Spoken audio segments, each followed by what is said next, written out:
Becker, chapa Náutico do Futuro. E eu queria que você começasse, Becker, falando sobre... primeiro, sobre a presença de uma outra chapa.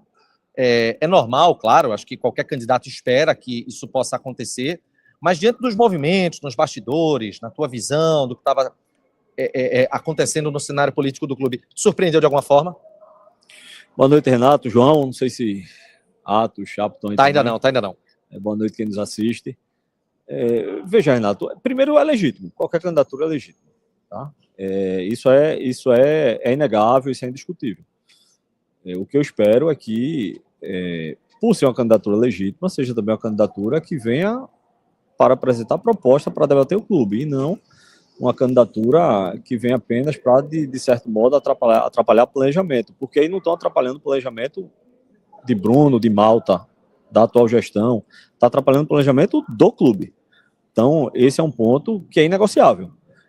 O clube não admite, principalmente no momento que nós estamos, ascendendo a Série B, com os desafios que vamos ter o ano que vem, mas também com as inúmeras oportunidades, o clube não pode admitir que tudo isso fique parado em razão de uma candidatura que venha, de alguma forma, apenas para ali, como se diz, uma candidatura olímpica. É legítima. Se for a candidatura olímpica, é legítima, continua sendo legítima.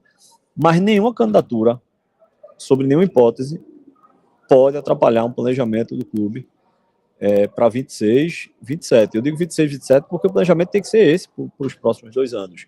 É um planejamento no estágio que o Náutico está agora no cenário. Não adianta a gente fazer um planejamento só a curto prazo, não. A gente precisa pensar o clube. O nome da chapa Náutico do Futuro escolhida é exatamente isso. São decisões de agora, que precisam ser tomadas agora, que vão impactar no futuro do clube. Então me diz uma coisa, Becker. Diante dessa... vamos tratar dos 2 cenários. Como que seria, a partir de amanhã, a administração do clube, caso fosse uma chapa única e você fosse eleito por uma aclamação? Evidentemente que é preciso seguir todo um protocolo. E o que é que muda a partir de agora, uma vez que você não vai ser eleito por aclamação? Você vai precisar disputar uma eleição, você pode perder a eleição, evidentemente.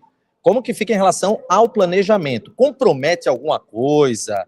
Em relação a uma questão de contrato, a negociações, é possível negociar colocando algum tipo de condição? Como que é, assim, na prática, para o torcedor entender? Vamos lá, deixa eu trazer aqui alguns exemplos que eu acho que fica mais fácil do torcedor compreender. E aí eu não vou personificar em mim enquanto atual presidente. Um presidente que está no cargo, se ele for aclamado, em ele sendo aclamado, naturalmente precisaria, aclamado, entenda-se, tendo apenas um registro de chapa. Naturalmente tem que se esperar a data da eleição, porque até lá pode ter mudança de chapa, o presidente pode adoecer, o candidato pode adoecer, o candidato pode reconsiderar, não querer mais ser, o estatuto permite essa mudança. Então tem que se esperar chegar ao dia 30 de novembro, porque tecnicamente no dia 30 precisa ser validada uma votação. É claro que na prática é algo inimaginável que se tenha mais voto nulo e branco do que voto para um candidato. Mas, do ponto de vista jurídico, é uma possibilidade. Então tem que se ter a eleição no dia 30, certo? No caso de uma aclamação, o presidente que está em exercício, naturalmente, por essas razões que eu falei, naturalmente ele será o presidente do ano seguinte. Então ele não precisaria, por exemplo, a autorização do conselho para negociar algum valor com a Liga. Por quê? Negociar valor com a Liga se estaria falando em tese de verbas de 2026 em diante. Pelo estatuto, o presidente no exercício do cargo, o presidente atual, ele não pode firmar contrato antecipando ou que verse sobre valores de uma gestão futura. No caso de uma única chapa, o atual presidente obrigatoriamente será o presidente no próximo exercício. Então não tem isso de estar antecipando valores de gestão futura, porque a gestão futura é idêntica à atual, é a continuidade. No caso de 2 chapas, minimamente tem que se esperar 30 dias, certo? Para que se tenha alguma decisão validada. Ou enviar para o conselho o conselho, dentro da prerrogativa que tem, da autoridade que tem o conselho, discutir esse tema e autorizar ou não a celebração de referido contrato. A gente pode dizer, então, que a partir de agora, qualquer negociação, vamos supor, Hélio dos Anjos, uma renovação, uma liga, Libra, ou LFU, independentemente de qual seja, cota de TV, renovação com atletas, tudo até o dia 30 de novembro precisa passar pelo Conselho. E veja, além disso, Renato, atrapalha. Vamos pegar o caso específico do futebol. E não sou eu que digo isso, já foi dito publicamente pelo próprio professor Hélio dos Anjos, de que a permanência dele está condicionada a quem estará na gestão no ano que vem.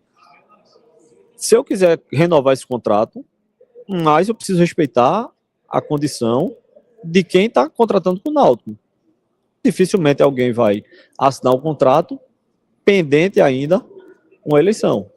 É preciso que se tenha a clareza, que se defina quem vai ser o futuro presidente, para que alguns contratos possam ser validados e assinados. É preciso. Eu estou falando aqui do treinador, mas pode ser um atleta, isso pode ser um patrocinador, isso pode ser um fornecedor, isso pode ser uma liga. O ambiente, o universo de possibilidades é vasto. Eu posso chegar para negociar com a liga, aí eu digo ao presidente negociar com a liga, e a liga dizer, não, eu preciso saber quem vai estar o presidente no ano que vem. Você não tem legitimidade para assinar nada em relação ao futuro, porque não se sabe quem vai ser o presidente no futuro. Então, mas repito, veja, nada disso tira a legitimidade de qualquer chapa, não. São apenas questões práticas, de ordem prática, independente se o candidato da situação sou eu, ou se fosse qualquer outro, se o candidato de oposição é A, B ou C, independente de nomes, isso é uma questão prática.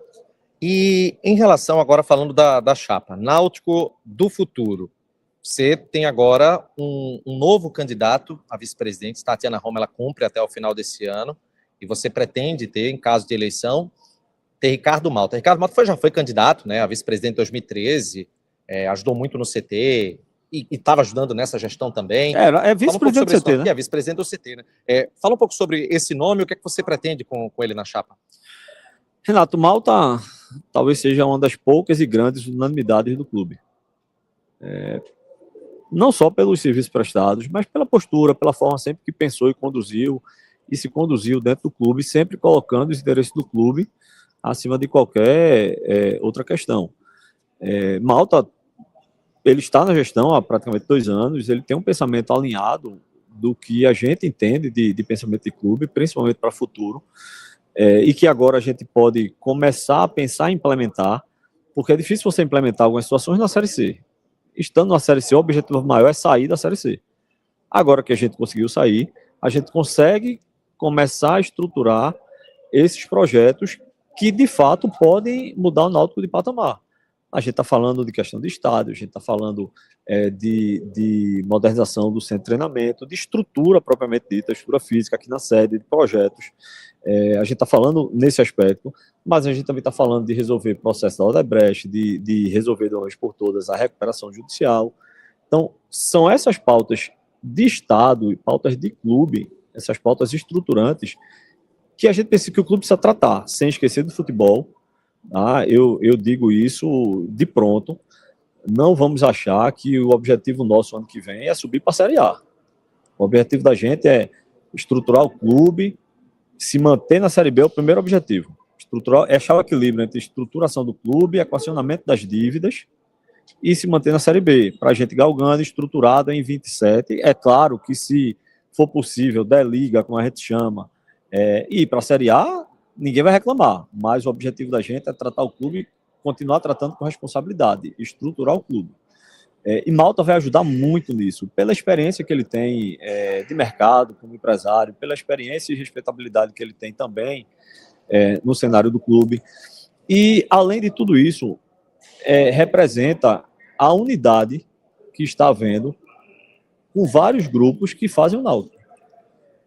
Então, essa chapa minha e de Malta, e com todos que estão no entorno, a gente recebeu apoio, inclusive atos de grandeza, de pessoas que poderiam ser candidatos e que abriram mão e querem aderir ao projeto e querem contribuir com esse momento que o Náutico está, o que a gente não pode permitir, repito, é que nesse cenário que o Náutico está agora, que é um cenário desconhecido por muitos, não é aquela Série B mais de 5 anos atrás, não. Quem está pensando que o cenário é esse, o universo é esse, não é.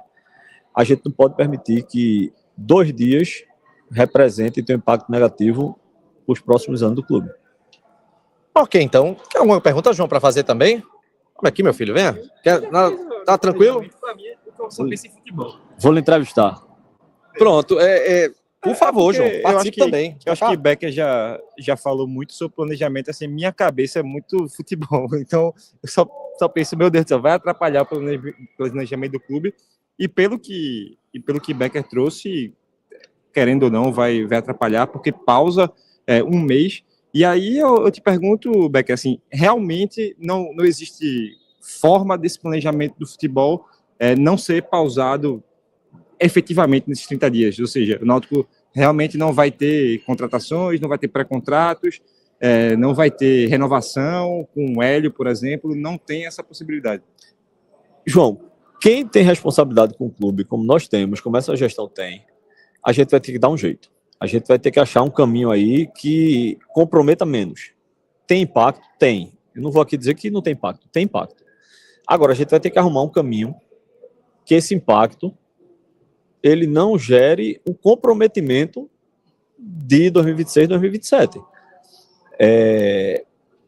A gente vai continuar tendo a responsabilidade. E vamos achar um caminho. É o cenário ideal? Não. Não é. Por tudo isso que a gente falou aqui, que você já sabe, e que várias pessoas vêm falando, não é o cenário ideal.